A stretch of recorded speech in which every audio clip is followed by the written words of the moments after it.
le journal.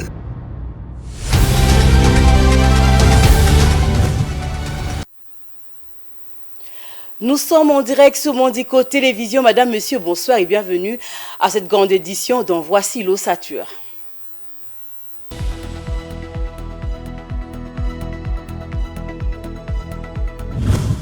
Félix Tshisekedi a présidé le travaux à l'ouverture de la 9e conférence de gouverneurs qui se tienne en Mbandaka, en la province de l'Équateur. Les programmes du développement des 145 territoires, le renforcement de l'autorité de l'État sont le thème choisi de ces assises. À 72 heures du lancement de l'opération d'identification des électeurs, le Premier ministre Samalou Konde a rendu visite à la CENI, question de se rendre compte des préparatifs de cette opération. Les habitants de 10 communes de la capitale peuvent se réjouir de retrouver l'électricité dans leur maison après la rupture intervenue lors des intempéries provoquées par la pluie diluvienne du 13 décembre à Kinshasa. La cabine stellaire de la Funa a été réhabilitée. De fortes pluies sont attendues dans le prochain jour à Kinshasa. Le Metelsat sonne l'alerte pour prévenir les autorités de prendre leurs dispositions pour éviter encore les pires.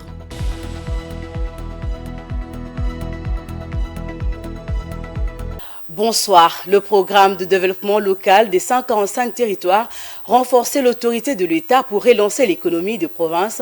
Tel est le thème de la 9e conférence de gouverneurs qui se tient en Mbandaka, en la province de l'Équateur. Dans son discours, le président de la République, Félix Tshisekedi, a appelé le gouvernement à accompagner les efforts de province pour la bonne mobilisation de recettes. Extrait choisi par Viningali Junior. Chaque province se doit de compter tout d'abord sur ses recettes propres et ensuite sur sa quote-part des recettes provenant de la rétrocession des recettes à caractère national et enfin sur les recettes issues de la péréquation. S'agissant justement de la péréquation, j'ai nommé récemment les animateurs de la Caisse nationale de péréquation. Cette dernière a pour mission principale d'assurer la solidarité nationale et de corriger les déséquilibres entre les provinces d'une part et entre ces dernières et les autres entités territoriales décentralisées d'autre part. J'ai souhaité avoir ces animateurs avec nous pour la circonstance afin de mieux vous informer sur l'opérationnalisation de leur caisse. La mobilisation des ressources au niveau des provinces demeure un défi à relever pour l'autonomisation de ces dernières. Hélas, en dépit des compétences fiscales exclusives reconnues aux provinces conformément à la Constitution, le niveau de recouvrement des recettes propres en province demeure largement en deçà du potentiel fiscal. Je demande au gouvernement d'accompagner les efforts des provinces dans ce domaine. Aussi, dans l'objectif d'améliorer les relations financières intergouvernementales, une réflexion devant déboucher sur la mise en place des mécanismes souples de transfert des revenus en faveur des provinces et des entités territoriales décentralisées est en cours au niveau du gouvernement central. Le président de la République a nommé les ambassadeurs plénipotentiaires, le mandataire des entreprises publiques et différents conseillers présidentiels dont les ordonnances signées le mercredi 21 décembre 2022. Félix Tshisekedi a nommé Banzangoy Katumbwe et Kassongo Moussenga, respectivement ambassadeurs plénipotentiaires de la RDC au Tchad et en République arabe d'Égypte. À la Caisse nationale de sécurité sociale, Moudia Kazadi Charles a été nommé au poste de directeur général et comme DGA, Didier Kipopa Omeonga ont été nommés conseillers spéciaux dans différents collèges de la présidence. Moulumba Chitoko Martin au collège juridique et Matuku Adelbert est nommé au collège des mines, énergie et hydrocarbures, pendant que le collège de l'élevage sera dirigé par Peter Toussé Kassongo, Chabani Lunko Jacquemin est quant à lui nommé au collège politique et processus électoral pendant que le collège économie, finance, commerce extérieur et portefeuille sera dirigé par Kankolongo Léon Moulaja. Tout à fait autre chose, le Premier ministre Jean-Michel Samaloukonde a été visiter le bureau de la Commission électorale nationale indépendante. C'est là à 3 jours du début de l'opération d'enrôlement dont la première ère opérationnelle. Le chef du gouvernement a rassuré le membre de la centrale électorale, voulais-je dire, l'accompagnement de son gouvernement. Un reportage de Martin Ikaimbi. Encourager l'ensemble du bureau dirigé par Denis Kadima à persévérer dans les efforts déployés pour conduire le processus électoral jusqu'à son terme, c'est l'essentiel de la visite du Premier ministre Jean-Michel Samaloukonde au siège de la centrale électorale. Le chef de l'exécutif national de la RDC a loué les innovations apportées pour améliorer la qualité de l'identification et l'enrôlement des électeurs, dont la première étape débute le 24 décembre 2022 par l'ère opérationnelle 1 avec 10 provinces plus la ville de Kinshasa. Il a également réaffirmé la détermination de l'État congolais à garantir l'accompagnement financier aux côtés de la CENI.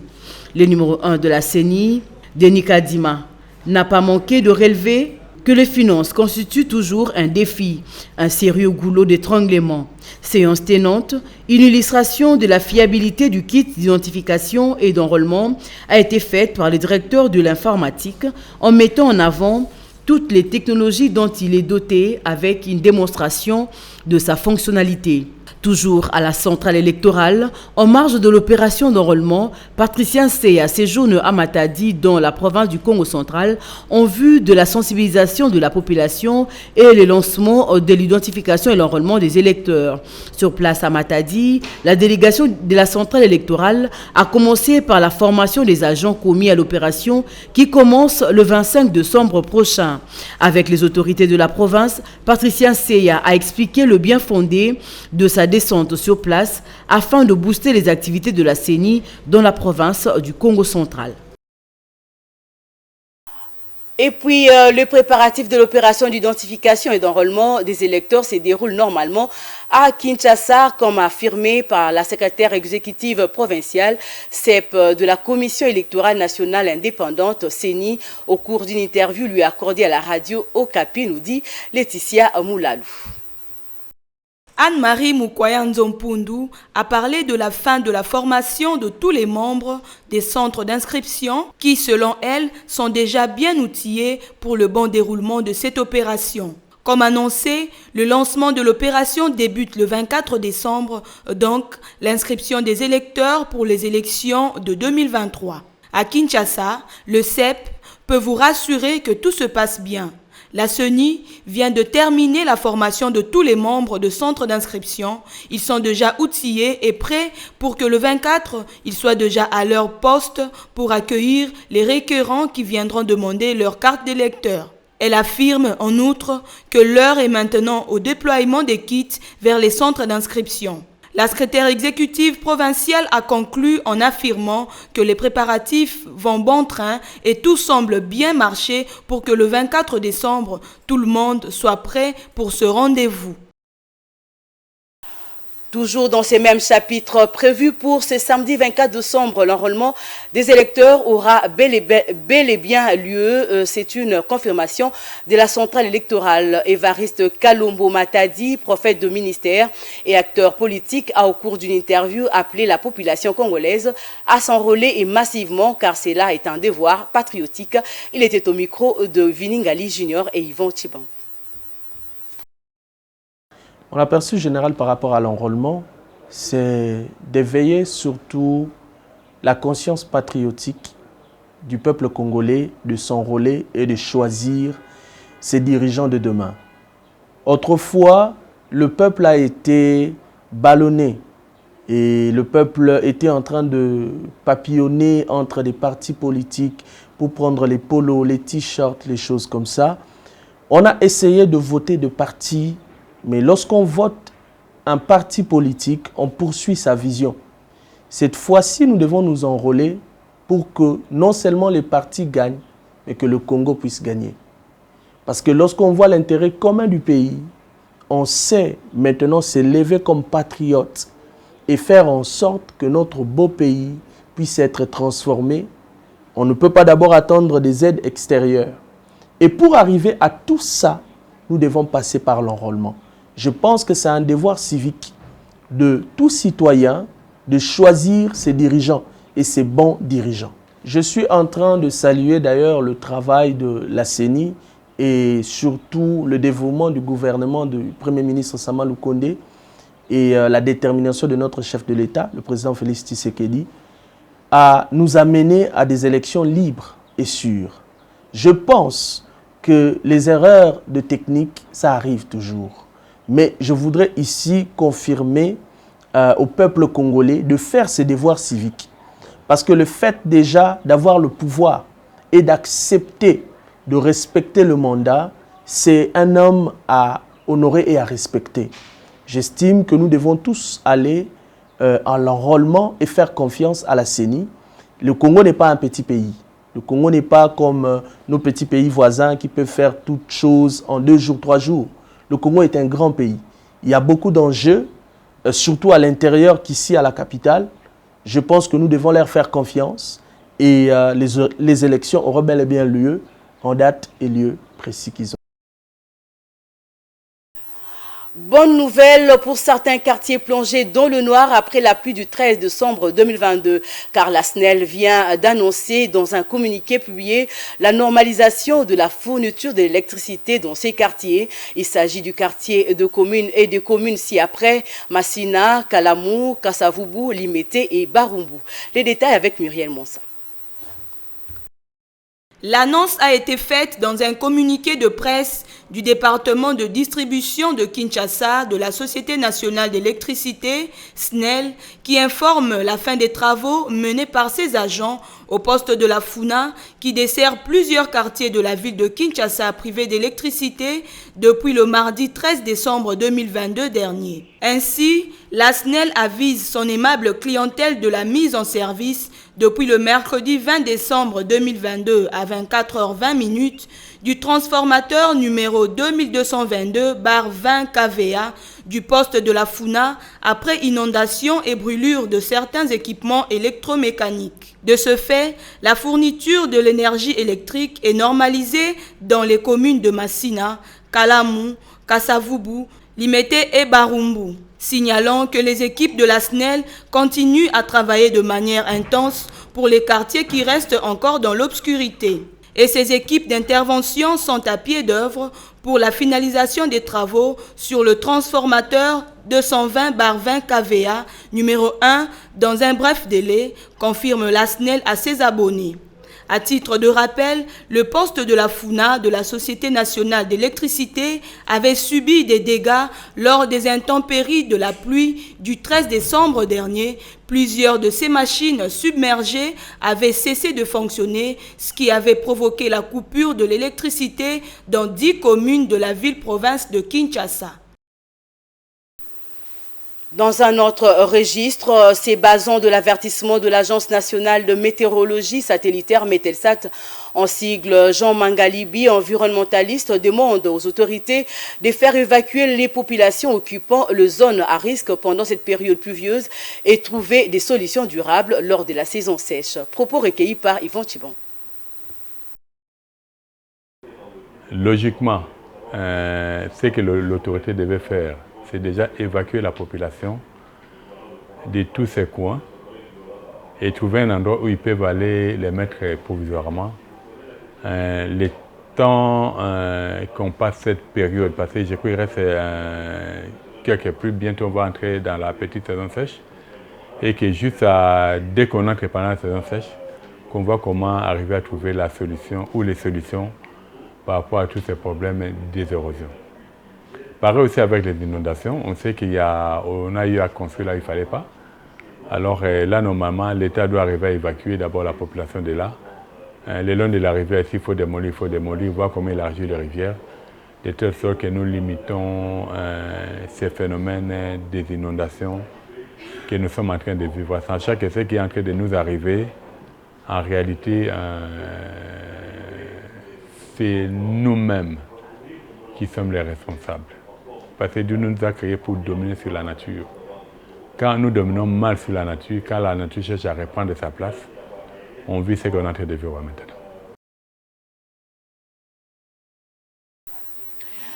Tout à fait autre chose. Le gouverneur de la ville-province de Kinshasa a interdit l'évacuation d'engins roulants et exige la fermeture de toute le fourrière sur toute l'étendue de la ville de Kinshasa. Communication faite par le vice-gouverneur dans une correspondance adressée aux responsables des entreprises d'évacuation des engins roulants. Les détails avec Bijou Lumuna. Dans une correspondance du 21 décembre 2022 qu'il a adressée au gestionnaire de fourrière, le vice-gouverneur de la ville de Kinshasa, Gérard Molumba, a interdit l'évacuation d'engins roulants stationnant sur les chaussées et exige la fermeture définitive de toutes les fourrières sur l'étendue de la ville. L'évacuation des épaves sur les chaussées ainsi que le remorquage des engins sont strictement interdites par l'hôtel de ville. Cette décision a été prise par le gouverneur suite au constat amer fait sur les désordres persistants dans ce secteur ainsi qu'un dérapage dans l'exercice des missions confiées. Rappelons que le 17 décembre dernier, le gouverneur de la ville s'est entretenu avec les gestionnaires, séance au cours de laquelle il a évoqué la décision de fermer les fourrières suite aux nombreuses plaintes évoquées. En société, il y a de bonheur à donner qu'à recevoir. C'est dans ce cadre que le consortium des ONG a organisé le mercredi 21 décembre 2022 une journée d'assistance sociale aux enfants dénommée Kid Fellowship en faveur des enfants en conditions difficiles vivant au quartier Plateau 1 dans la commune de Mongafula dans le but de redonner le sourire et fêter avec cette catégorie des personnes vulnérables, nous dit Vité Mpanzou. Les consortiums de 5 ONG, dont Solidarité pour le développement communautaire, la Fondation Terre d'Avenir, ADAC et tant d'autres, ensemble, ont organisé une journée de partage en faveur de près de 300 enfants de Mini vivant au quartier Tchad, Plateau 1, dans la commune de Mongafula, le mercredi 21 décembre 2022, dans une activité dénommée Kid Fellowship, afin de leur redonner le sourire en cette période de Noël. L'église Vie Nouvelle Cité de Rédemption a servi de cadre à cette activité qui avait pour but d'assister les enfants en conditions difficiles et prêcher par l'amour du prochain, en présence de plusieurs autorités représentées. Après le mot d'encouragement à aimer les études, les enfants ont à tour de rôle reçu leurs dons, cadeaux de Noël et la joie était à son comble. La journée s'est clôturée autour d'un repas. Les enfants se sont montrés très reconnaissants. J'aimerais dire merci à tous les gens qui m'ont donné ce cadeau, que Dieu puisse les bénir là où c'était mal pour qu'ils avancent, Dieu puisse ouvrir toutes les portes qui étaient fermées, que leurs choses avancent dans le nom de Jésus. Madame Ami Mazono Kwampuku a quant à elle évoqué la mission de Solidec et revenu sur l'objectif poursuivi par cette activité de partage. Depuis que je suis dans ce quartier, j'essaie toujours de regarder autour de moi et j'ai trouvé qu'il y a beaucoup de problèmes. Alors, seul, je ne pouvais pas faire quelque chose. Je me suis dit, j'ai créé une ONG. Et comme ça, ensemble, on peut savoir comment apporter notre assistance aux personnes les plus vulnérables. Alors, nous œuvrons dans plusieurs domaines. D'abord, nous sommes dans l'agriculture. Nous avons un millier de mamans que nous encadrons sur l'agriculture maraîchère. Et pendant ce fait, nous nous sommes dit, bon, pourquoi ne pas s'occuper des enfants? Parce qu'à chaque fois que nous sommes dans les périphéries, vous voyez les enfants qui manquent de tout.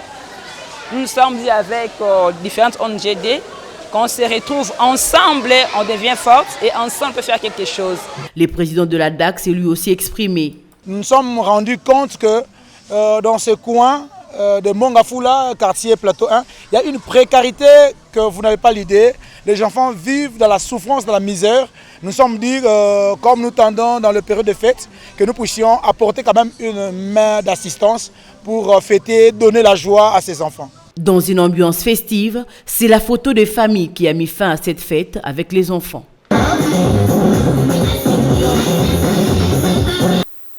Dans le chapitre sportif, le Saint-Éloi Lupopo de Lubumbashi en pèlerinage à Kinshasa s'est imposé 2-0 devant une équipe de l'AC Rangers constipée en match de la 11e journée délocalisée vers Ntsele aux techniques Kourara Mpova de la FECOFA.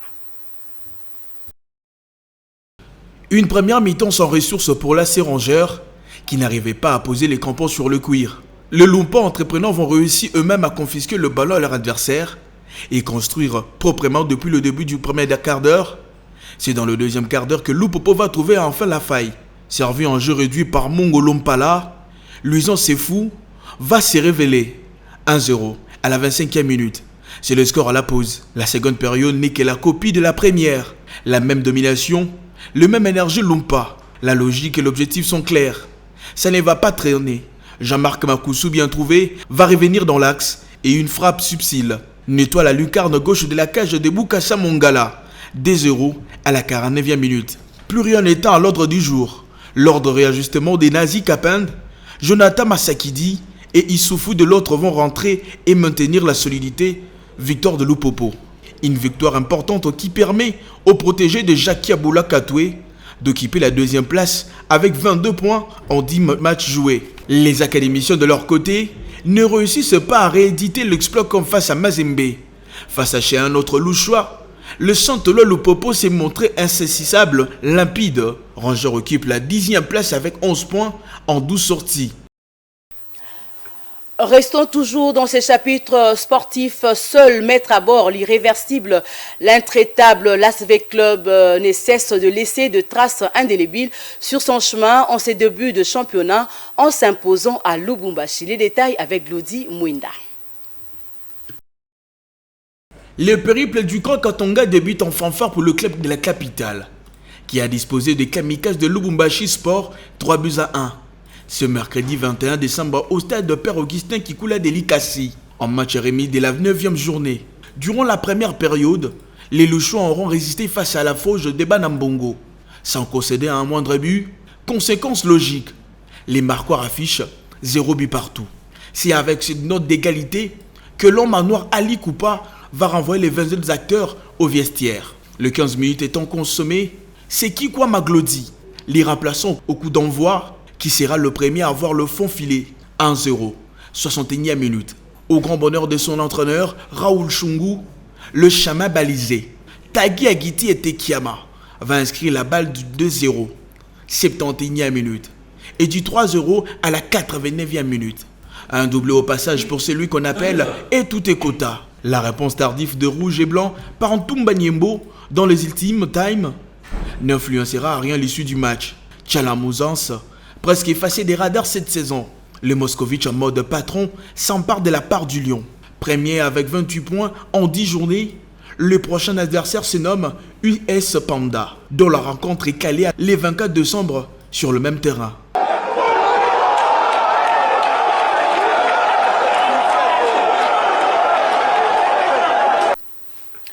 Place à présent à la revue de presse. L'ouverture de la 9e conférence du gouverneur Mbandaka, l'identification de ce samedi 24 décembre 2022 des électeurs à Kinshasa, de sanctions réclamées contre le Rwanda. Bref, le nouvel de journaux gravite autour des élections du Rwanda et du président Félix Tshisekedi. Suivez ces condensés de Guy Lunga.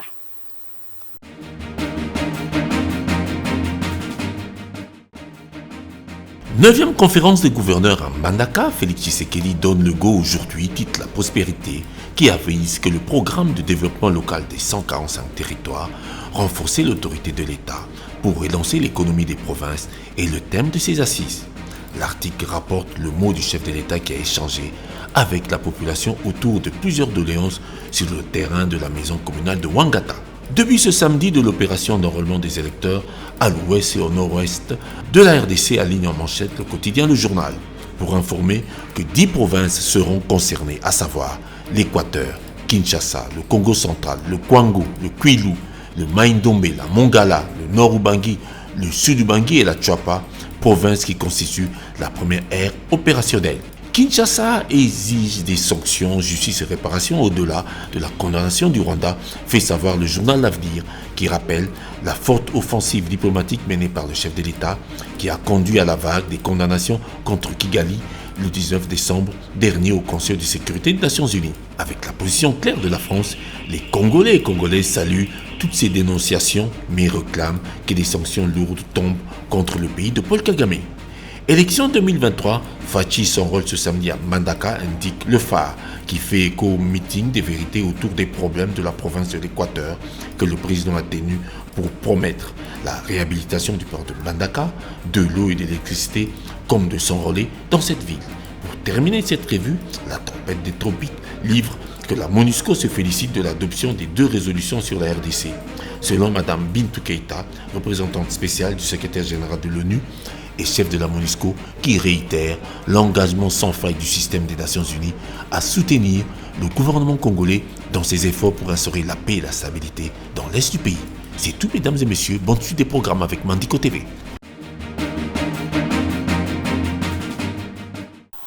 Voilà, c'est par cette revue de presse que nous bouclons cette édition, mais avant de nous quitter, place au rappel des titres.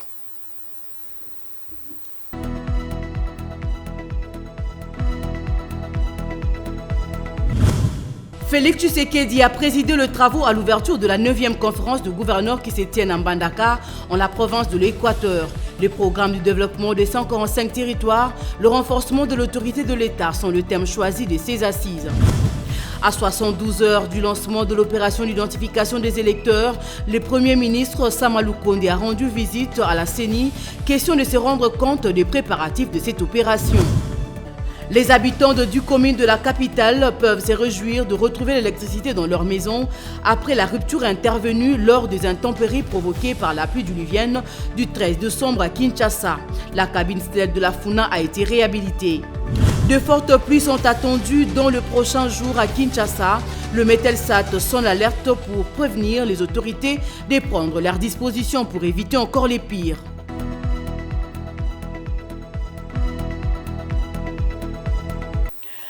C'était le journal de la rédaction. Madame, Monsieur, merci de l'avoir suivi. Les prochains rendez-vous est pris pour très prochainement. Merci, au revoir.